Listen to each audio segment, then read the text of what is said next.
রাসূলুল্লাহ ইয়া হাবিবাল্লাহ, আমার কিছু ভালো লাগে না, মন হয়েছে দেওয়ানা।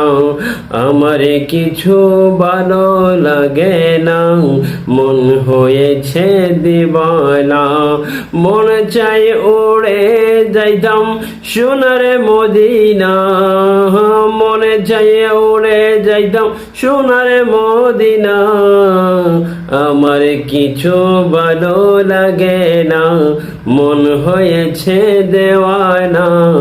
মনে চাই উড়িয়া যাইতাম সোনার মদিনায়, মনে চাই উড়িয়া যাইতাম সোনার মদিনায়। আমার থাকতো যদি পাখা, উড়িয়া গিয়ে করতাম দেখা।